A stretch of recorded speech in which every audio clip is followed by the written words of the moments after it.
नहीं, सरकारी योजनाएं जो हैं वो हमें हमारे समाज को कई बार ऐसा लगता है कि वो हमारे लिए सही है, लेकिन मैं हमेशा से इस बात को कहता हुआ, मेरा व्यक्तिगत विचार है ये कि जितनी सुविधाएं या जितनी फ्री की व्यवस्थाएं दी जाएगी समाज को, वो समाज इतना ही लच्चर और तो क्या बोलते हैं उसको डिपेंड होता जाएगा। ठीक है, जैसे एक योजना ही है, उदाहरण के तौर पे देखें 5 किलो गेहूँ वाली, तो 5 किलो गेहूँ देख करके वो हम पर जैसे कोई एहसान कर रहे हैं और हम पर ऐसा मतलब जता रहे हैं, और हमारे लोग सोच रहे हैं कि हमें मिल रहा है। तो ऐसी सरकारी योजनाओं के मैं तो पक्ष में नहीं हूँ। हमें चाहिए शिक्षा, हमें चाहिए रोजगार, ठीक है, और हमें चाहिए चिकित्सा। अगर चिकित्सा हमें सही ढंग से मिल जाती है तो वो हमें सरकार की ड्यूटी है, वो संविधान में भी है। दूसरी है शिक्षा और रोजगार। अगर आदमी के पास में सही तरीके से सही शिक्षा होगी तो निश्चित तौर पे वो अच्छा रोजगार करेगा, और रोजगार देने की भी सरकार की गारंटी है।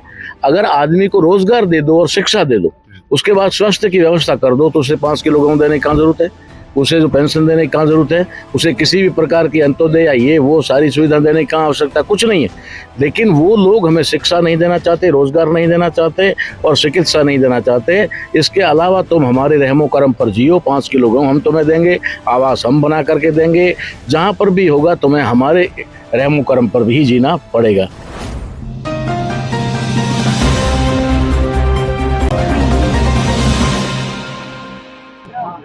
जोहार, आप देख रहे हैं ट्राइबल न्यूज भारत। मैं हूं अक्षय बोक्ता। इस वक्त हमारे साथ खास बातचीत करने के लिए हैं। पहले तो वामसेफ से जुड़ करके कई सामाजिक संगठनों का नेतृत्व किए थे, कई अधिकारों को यहाँ के जो आदिवासी मूलवासियों के बीच काम करते हैं, लोगों को जागरूक करते हैं।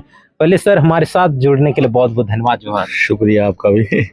आखिर क्या कहेंगे, लगातार खासतौर पे एक बार दर्शकों से आपका परिचय हम करवाना चाहेंगे। मैं ताराराम महना, वैसे पश्चिमी राजस्थान के अभी बालोतरा जिला से हूँ। मैं पहले बाड़मेर जिला, राजस्थान से ही है। राजस्थान से ही हूँ। ये डूंगरपुर इस किनारे पर है, हमारा जिला पाकिस्तान बॉर्डर पे है, वहाँ से हूँ।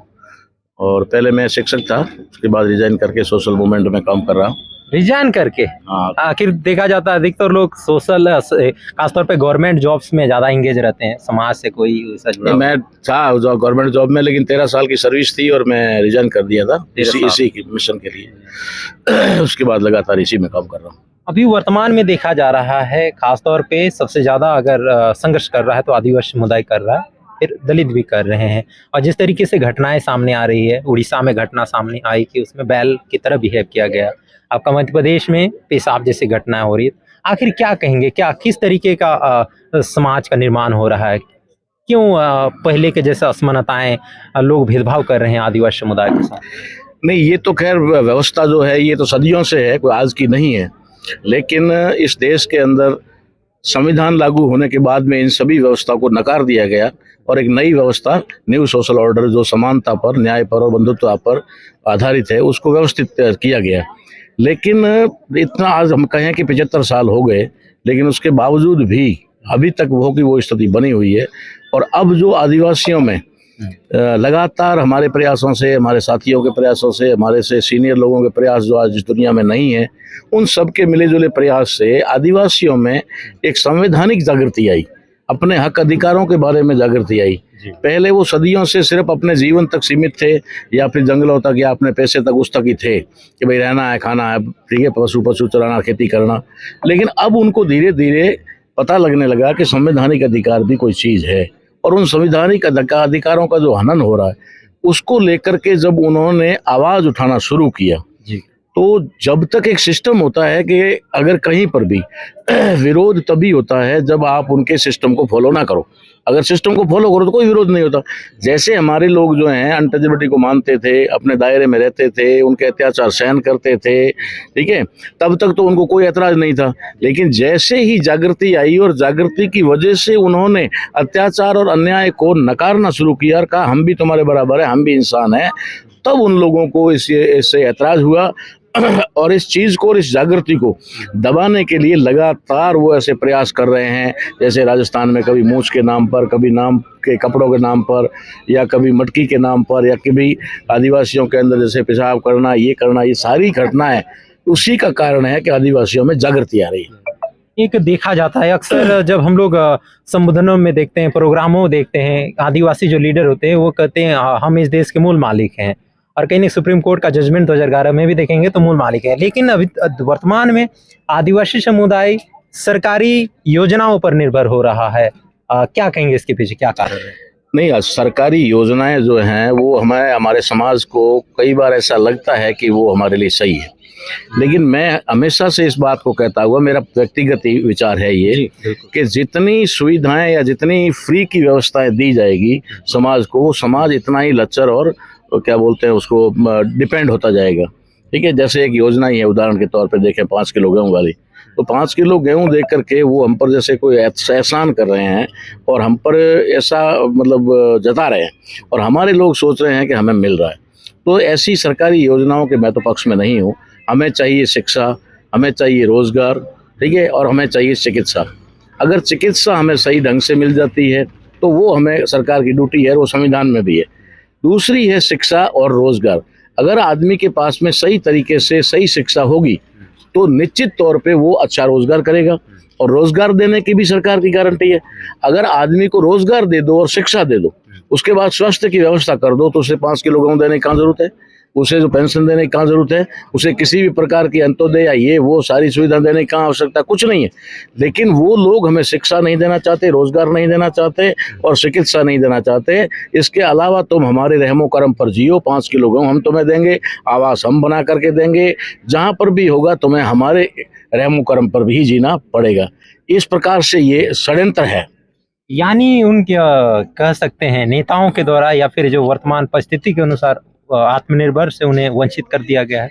जो करेक्ट, बिल्कुल बिल्कुल। वो पहले भी चाहते थे, जब आज़ादी की बात चल रही थी तब भी गांधी जी ने ये बात कही थी। आज़ादी के आंदोलन में गांधी जी ने ये बात कही थी अंग्रेजों से कि तुम हमें आज़ाद कर दो और इन्हें हमारे ऊपर छोड़ दो, ठीक है ना। अच्छा, इन्हें हमारे ऊपर छोड़ दो, हमारे रहमो करम पर छोड़ दो, हम इनको देख लेंगे। लेकिन अंग्रेजों ने फिर भी कुछ किया और संविधान लिखा गया और संविधान में हमें अधिकार मिले। अभी वर्तमान में देखा जाए तो कहीं ना कहीं लोग शिक्षित हो गए हैं, संगठित होकर के आंदोलन कर रहे हैं, लेकिन कई संगठन रहने के बावजूद हम खासतौर पे झारखंड में देखेंगे तो कई संगठन हैं, हर स्टेट्स में संगठन बन रहे हैं और विरोध करता हुआ दिखता है। लेकिन क्या कारण है कि जितने ज़्यादा संगठन बन रहे उतना ज़्यादा अत्याचार शोषण हो रहा है? देखो, ये तो नेचुरली है कि जब हम लोग संगठन बनाएंगे, जितने ज़्यादा संगठन बनाएंगे तो नेचुरली है हम विभाजित होंगे। विभाजित हुए बिना तो नहीं होंगे। मान लीजिए एक संगठन है और 100 लोग हैं जी, तो एक संगठन में कितने लोग हुए? 100। जैसे ही 2 हो गए तो या तो 50-50 होंगे या 60-40 होंगे जी। अगर 4 हो जाएंगे तो 10-15, 20-25 का रहेगा। इसी प्रकार 10 संगठन हो गए तो 10-10 लोग होंगे। तो हमारी शक्ति जो है वो डिवाइड हो जाएगी। हमारी जो शक्ति जो आज लोकतंत्र में गिनती की संख्या की गिनती है, अगर बोलते हैं ताकत है, तो वो संख्या जब डिवाइड हो जाएगी तो हमारी शक्ति टूट जाएगी। तो ये आए दिन एक शौक तो बन गया, एक फैशन तो बन गई आए दिन संगठनों को बनाने की, और बना करके उसकी लेटर हेड बना करके हर कोई अध्यक्ष बन के घूमना चाहता है, अपनी गाड़ी के आगे नंबर प्लेट लगाना चाहता है। लेकिन उनको ये नहीं पता है कि हम लोग करने क्या जा रहे हैं, हम विभाजित हो रहे हैं। और इसमें मैं ये, जहाँ तक मेरा रिसर्च है, मेरा जो अपना है, उसके आधार पर मैं ये कह सकता हूँ दावे के साथ में कि यहाँ पर कहीं न कहीं हमारे दुश्मन का ही हाथ है, जो हमारे लोगों को बांटने के लिए उन्होंने इस प्रकार का प्लानिंग किया हुआ है। तो क्या ये डिवाइड एंड रूल के तहत तर्ज पे ये सब किया जा रहा है? ये जो आज के जो संगठन बन रहे हैं वो डिवाइड एंड रूल के आधार पर ही बन रहे हैं, और ये आज ये समझ में भी आ गया, पढ़े लिखे वर्ग के आज ये समझ में भी आ गया है कि हम लोग इतनी मेहनत कर रहे हैं, इतना संघर्ष कर रहे हैं, इतनी लड़ाई कर रहे हैं, फिर भी समाज को न्याय नहीं दिला पा रहे हैं। लोगों के साथ जो अत्याचार अन्याय हो रहा है उनको न्याय नहीं मिल रहा है। तो इसको लेकर के अब वो जागृत हुए हैं। तब हमारे प्रयासों से भी और सब लोगों के प्रयास से ये बात सामने आई कि हम पहले जातियों में विभाजित थे और आज हम संगठनों में विभाजित। तो हम लोगों को संगठनों में विभाजित होने की बजाय संगठनों को एक जगह पर इकट्ठा करके ताकत बनानी चाहिए और नेशनल इश्यूज के ऊपर बात करनी चाहिए। छोटे छोटे इश्यूज को छोड़ करके बड़े इश्यू पर, और कह सकते हैं कि सत्ता तक पहुंचने के लिए हमारे लोगों को, जैसे हम कहते हैं, हमारे आदिवासी भाई कहते हैं मूल मालिक है, लेकिन मूल मालिक तो 5 किलो गेहूं की लाइन में खड़ा है, फिर काहे का मूल मालिक है? जी बिल्कुल। जो मूल मालिक है, जो कहता है मैं मूल मालिक हूँ, वो किसी गोचर में, ओरण में निवास कर रहा है, उसके पास में आबादी का पट्टा नहीं है, उसके पास प्लॉट का पट्टा नहीं है, ठीक है, वो एक प्लॉट का मालिक नहीं है, कहता मूल मालिक है। तो ये बात अब समझ में आ रही है और आज पूरे देश के आदिवासी जागृत हो रहे हैं और जो संगठन, बड़े बड़े संगठन चलाने वाले लोग हैं, वो सारे एक जगह पर इकट्ठा हो रहे हैं और इकट्ठा होकर इस पर चिंतन और मनन कर रहे हैं। और नेक्स्ट में आगे चल करके भारत के जो इंडिजिनियस पीपल, जो संख्या में लगभग हम कह सकते हैं कि 98 और 99 के आसपास हैं % हैं, वे सारे लोग एक जगह आने वाले हैं। क्योंकि जो हमारी लड़ाई है वो हमने क्लियर कर दी है, ओपन कर दी है। आपके चैनल के माध्यम से मैं ये कह देना चाहता हूँ कि अब तक मनुवाद, ब्राह्मणवाद या ये बात हम करते रहे, लेकिन अभी हमने पूरा खोज करके इसको निचोड़ निकाल लिया है कि कौन है जो हमारे साथ में गद्दारी 7 सदियों से कर रहा है। उसको हमने ढूंढ लिया। वो जो है यहूदी हैं, उनकी आइडेंटिटी हो चुकी है और वे भारत में मुश्किल से 1% के आसपास है। 1% का मतलब होता है 1 से सवा करोड़, 1.5 करोड़ के आसपास, ज़्यादा नहीं। लेकिन उन लोगों ने व्यवस्था के ऊपर सब जगह कब्जा कर रखा है। मीडिया उनके पास में है, व्यापार पर कब्जा उनका है, ठीक है, अर्थतंत्र उनके नियंत्रण में है, विधायिका यानी राजनीतिक पार्टियां सारी उनकी बनी हुई है, ठीक है, मीडिया पूरा उनका खुद का है। और इस प्रकार से उन्होंने कार्यपालिका के ऊपर भी SC ST OBC का हिस्सा खा करके आधिपत्य जमा रखा है। तो क्या ये बातें समझ में आ रहा है आम किसान, आम आदिवासियों को जो पहाड़ी नहीं, क्षेत्रों में जहां रहते तक हम पहुंच रहे हैं, हमारे साथी लोग पहुंच रहे हैं, वहां समझ में आ रहा है। हैं? ठीक है, अब जाएंगे तो समझ में आएगा। जी। जब आ ही नहीं रहे, जा ही नहीं रहे हैं तो समझ में नहीं आएगा। जो भी व्यक्ति हमारे संपर्क में आया है, चाहे किसान वर्ग का है, चाहे पशुपालक है, चाहे और भी कोई मजदूर भी है, वो समझ रहा है। और मैं ऐसा मानता हूं कि वो जल्दी समझ रहा है, क्योंकि वो इन समस्याओं को आए दिन फेस कर रहा है। फेस करने वाला व्यक्ति उस समस्या के कारण को जल्दी समझ सकता है। तो ये प्रयास हमारा चल रहा है इसके लिए। रही बात, मैं आपके एक बीच में सवाल था जिसका छूट गया था, सुप्रीम कोर्ट के फैसले की ये बात जो हम लोगों ने कही थी, तो हम लोग ये आपके माध्यम से बताना चाहते हैं कि सुप्रीम कोर्ट ने जो फैसला दिया 2011 में, और जस्टिस का नाम सबको पता है, वो काटजू ने दिया, और उसने कहा कि भारत के अंदर जो सिर्फ आदिवासी हैं, यानी ये है, यही इंडिजीनियस पीपल है, यही भारत के मूल मालिक हैं। तो इसका मतलब तो ये हुआ कि भारत के अंदर अगर आज की संख्या हम माने कि हम 7.5% से 8.5 हो गए, तो 8.5 हो गए तो 100 में 8.5 निकालोगे तो कितना रहेगा? 81.5 जी। ठीक है। तो क्या 81.5 जो है, 81.5% जो है, ये विदेशी है? ऐसा तो नहीं हो सकता, ये तो विदेशी नहीं हो सकते ना। तो क्या फर्क है, कहाँ दुश्मन हमारे साथ घालमेल कर रहा है? यहाँ समझने की बात ये कि सुप्रीम कोर्ट का फैसले का मतलब है कि सुप्रीम कोर्ट को मशीन नहीं है, सुप्रीम कोर्ट को दीवार या बिल्डिंग नहीं है। सुप्रीम कोर्ट में जो जजेस बैठते हैं वो सुप्रीम कोर्ट है, ठीक है। अब सुप्रीम कोर्ट में जो जजेस बैठते हैं उनकी भी अपनी मानसिकता होती है, उनका भी अपना जो वो होता है, ठीक है।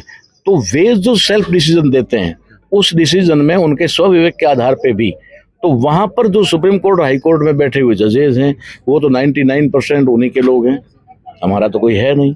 अब काटजू है, उसके बारे में लोगों ने जाना या नहीं जाना, वो ईसाई नाम को, ईसाई को मानता है, इसलिए काटजू नाम से हमारे लोग भ्रमित हो सकते हैं, लेकिन लोगों को ये नहीं पता है कि वो ब्राह्मण है, ठीक है। ब्राह्मण भी है, वो यहूदी ब्राह्मण है, विदेशी ब्राह्मण है। तो वो अगर आदिवासियों के हित में सुप्रीम कोर्ट के माध्यम से ऐसा फैसला देता है तो उसके पीछे क्या रीजन हो सकता है? क्या वो आदिवासियों का भला चाहेगा?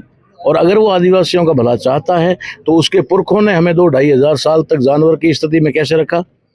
ये एक सोचने वाली बात। इसलिए मुझे जो मेरे विश्लेषण में जो सामने आया है उसमें वो फैसला जो है हमारे लोगों को भ्रमित करने का है, ताकि जिनको, जैसे मैं हमेशा कहता हूँ कि भारत में 3 प्रकार के आदिवासी रहते हैं जी। पहले आदिवासी जो अपनी आइडेंटिटी बनाए हुए हैं, ठीक है, जिनको आज संवैधानिक तौर पे ट्राइब कहा जाता है, ST। दूसरा है जो अपनी आदिवासी पहचान खत्म कर चुके हैं या खो चुके हैं, वो हैं शेड्यूल कास्ट और schedule other backward class, SC और OBC। वो भी भारत के ही इंडिजिनियस पीपल हैं, लेकिन वो पहचान खत्म हो गई उनकी। और तीसरा है गैर आदिवासी, ठीक है ना, अक्सर बोले हाँ, गैर आदिवासी। तो हम गैर आदिवासी में SC और OBC को भी ले रहे हैं, जबकि वो गैर आदिवासी नहीं है, वो पहचान खोए हुए आदिवासी है, पहचान खोए हुए आदिवासी, लेकिन उनकी आइडेंटिटी खत्म कर दी गई। और गैर आदिवासी में सिर्फ आएगा तो वो यहूदी आएगा, जो भारत का नहीं है, विदेशी है, और ये DNA के आधार पे क्लियर हो चुका है। तो इसलिए मेरा निवेदन उन सभी लोगों से, कार्यकर्ताओं से भी और संगठन समाज में काम करने वाले लोगों से भी ये है कि सुप्रीम कोर्ट अगर कोई फैसला दे दे तो उसको क्या हमें विश्लेषण नहीं करना चाहिए, हमें उस पर अपनी बुद्धि अकल नहीं लगानी चाहिए। तो अपनी बुद्धि अकल लगाओगे नहीं तो आपको पता नहीं चलेगा कि वो आपके साथ षड्यंत्र है। और ये षड्यंत्र हुआ, बड़े पैमाने पे हुआ, और इसकी वजह से ये पिछले 15 साल के अंदर एससी और एसटी के बीच में एक बहुत बड़ी खाई निर्माण हुई, जो हम लोगों ने बड़ी मेहनत करके उसे खत्म की थी, एक मंच पर आने के लिए कहा था। लेकिन सुप्रीम कोर्ट के इसी जजमेंट ने, काटजू के जजमेंट ने आदिवासियों को सेग्रीगेट करके एससी को कह दिया कि तुम्हें भी, ये तो सुप्रीम कोर्ट तुम्हें भी विदेशी मानता है, गैर आदिवासी मानता है। तो वो एक हमारे बीच में दरार इस प्रकार से निर्माण की गई।